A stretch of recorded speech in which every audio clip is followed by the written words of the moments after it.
trying to get anybody in trouble. I mean, not my intent. So please don't go report this and get somebody fired. Those folks need those jobs. That said, I just cannot shake my sense that my supermarket is violating health code stuff. It's the Safeway off College, the one by the art school. I was there Sunday in the hour before they close. I don't usually go that late, but I'd spent time with my cousin that afternoon and, it just pushed everything back. Anyway, I park close to the door and head inside, and the place does not smell right. There's a stench, and it seems to be coming from everywhere. My first thought is, it's got to be the carcasses. Like, it has to be, right? I don't usually start shopping in the carcass section. I don't like them just sitting in my cart in room temperature as I shop. But I wanted to figure this odor out. I pushed my cart over there, and the glass case is pretty picked over. There's still like a lamb carcass and a piglet carcass and like a few disemboweled hens. And like, I roll by them all casually, sniffing as I go. I wager it's the birds because they were organic tortured, and those tend to rot faster than animals who were tortured and pumped full of antibiotics. But the organic tortured hens don't smell any worse than anything else. I asked the butcher, were these carcasses all bled out and gutted within the last few days? And he assures me they were. And that Safeway has a seal of quality for a reason. And I believe him. I mean, because the smell isn't any worse in the carcass section than it had been at the entryway. I usually take the store aisle by aisle, but the next likely suspect is the vegetable section. I head on over there, getting ready to breathe through my mouth. But when I get there, nothing looks unusual. I bend down and smell the blood on the floor. I mean, it's not crusty. It's still a little bit sticky to the touch. I stand back up. And I do the same thing I did with the carcass section. I mosey down the display, inspecting produce as I go. I pause at the tomatoes. I squeeze one. It's ripe. I pick off one of the calluses and I hold it up to the light. I mean, it's thick, all right, but that means that whoever it came from had been doing this a while. And I mean, I prefer that. I sniff the callus. Nope, no fungus. I stick the callus back to the tomato and I put it in my cart. The smell is actually a little less pungent here. I move into the fruit section. And I head straight for the pineapples. I have seen flies there before. But there are no flies. These look really fresh. I mean, okay, a little picked over again. I mean, a Sunday night. But, I mean, good. I don't need pineapple this week, but if I did, I'd probably get at least 2 of these. I give one a squeeze. Tough skin. Good. Firm flesh. Plenty of fingernails. And whole ones, too. Not just the little chips you get with the apples and the kiwis. You can see the bloody nail bed roots on these. They were torn away in one clean jerk. I lift a pineapple up to my ear, and sure enough, I can still hear the echo of a shriek. I'm guessing it's a woman, but it's really faint. So the pineapples don't stink. Neither do the pears or the melons. I give the berries, an extra check because sometimes the coating of mucus and tears has a masking effect on rot. That is not the case tonight. The fruit is good. I mean, better than usual, honestly. The odor is unlikely to originate from the boxed foods, but I do a quick pass up and down the aisles. There are ingredients I need there, but I'm fixated on this smell. So I barely look at my list. It's not coming from the breakfast aisle. It's not coming from the food taken from the pantries of murdered mothers aisle. Not the cooking oils or the bag of crunchy ashes aisle or the peanut butter or the noodles or the condiments. Okay. So the bags of crunchy ashes were 2 for $6. So I did go ahead and grab a regret and suffocation and an exploitive nacho rancho. And I tossed them into the cart. I mean, okay. I eat healthy, but I have my weaknesses.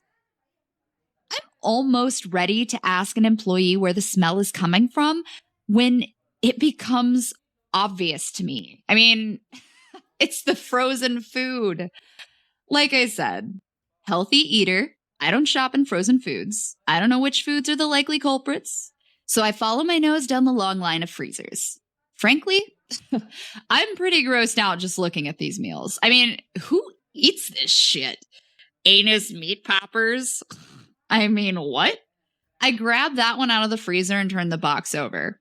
Yep. Come on, people. Don't look at the branding. Look at the ingredients. It's anus meat product. I knew there was no way that thing had actual anus meat in it. I put the box back on its shelf backwards. Maybe that way someone will actually pay attention. And as I do this, I get a whiff, a strong, rancid whiff. I gag, but I'm righteously satisfied. Bingo. I follow the whiff. I go freezer door by freezer door, opening them and inhaling, moving closer to ground zero. On the sixth door, the stench is so thick, I cough. I slam that door shut for a minute. I breathe deep. And then I open it back up. It's some frozen dinner pasta. A whole bunch of red boxes that you heat up in the microwave, right? I pull out the box closest. There's some Italian-looking guy with a big mustache and his arms flung wide. The branding reads, Mario's Landfillers Macaria. I scan the box for the sell-by date. Oh, wow. This thing isn't just expired. It's expired by almost a year. I grab the one behind it. Same story. And the one behind that. Same long gone expiration date. I set the 3 expired meals on the top shelf of the cart and start looking for an employee. I am complaining. I will be that lady tonight. I walk past 3 empty aisles until I see an employee standing by the hot food bar with a big cardboard box. I head over. I grab a Mac and Rhea out of my cart and am about to address the employee, but I halt. I cannot believe what I'm seeing. The employee is shoveling a steaming hot tray of food right into the box. Surely he's not throwing them away. Surely. I ask, excuse me. The employee jerks backward and looks at me. Yeah? Those are sweet and sour mixed carcass nuggets, right? Yes, ma'am. They're still hot. You're not throwing them away, right? He smirks awkwardly. It's the end of the shift, ma'am. Well, we have to. But you can serve them again tomorrow or like donate the food to a refugee camp. He gets this scared look on his face, and I assume it's because he thinks I'm angry at him, which I am. But then a voice from behind me startles me. A man asks, Miss, is this employee bothering you? I jerk around. It's a manager. Big name tag and everything. And his eyes are wide. Oh, and he's smiling. Yeah. No, I spit out instantly nervous. No, I was just asking a question about the mixed carcass nuggets. Were you hoping to purchase some? Did this employee prevent you from doing what you want? No. I mean, I don't want any. Look, are you smelling this? I shove the cold box towards the manager. These are expired. He takes it from me carefully and inspects it. His smile falls. Oh, ma'am, I am so sorry. I tell him they're all expired, okay, by a year, and it's making the whole store smell awful. Could you please address this? The manager's face goes ashen. He falls to his knees and begins to weep. And I appreciate good customer service, but I don't need waterworks. It's too late, though. The manager grabs me by the knees and starts screaming, Oh, God, I'm so sorry. Shame on my head. Oh, God, the virus of shame. I look over at the employee. He's resumed the shoveling the nuggets into the box, pretending not to notice. Enough. I put my hands on the sobbing manager's shoulders and try to loosen his hold. He looks me in the eyes and pleads, Punish me, ma'am. I pull my hands back. I beg you, ma'am, I can't bear the shame. Punish me. I need this to be over with. I ask him how he would like to be punished. Feed them to me, he says. But, sir, these are frozen like bricks. I mean, you won't be able to chew. Shove them in. This was not how I saw my Sunday going, but I initiated this moment, so I'll finish it. I opened the first box. It's not easy. The stench is incredible. The ingredients are fully rotten. I'll never order this dish again. I mean, not even at a nice restaurant.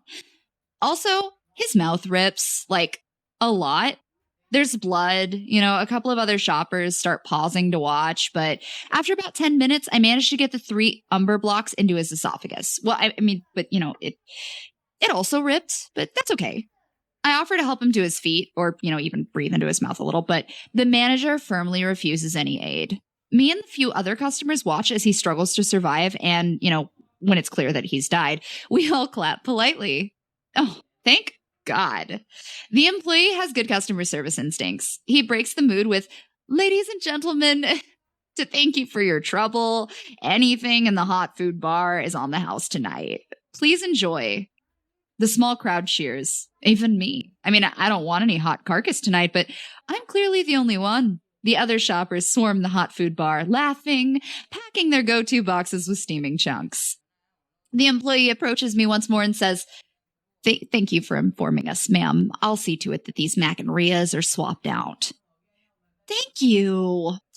And thank you for finding a creative solution rather than wasting all that hot food. You got it, ma'am. Always looking out. I nod. I go back to shopping. I check out. I go home. I make myself some dinner, a salad, and it's good. Like I said, I'm not trying to get anyone else in trouble, and I appreciate the steps the Safeway staff took to fix the problem, but I still can't relax about it. Someone there is not paying attention, and I doubt it was just one sloppy manager. Has anyone else had an experience like this at the Safeway on College? I mean, the place seems like a health department headline waiting to happen. You feel me here, right?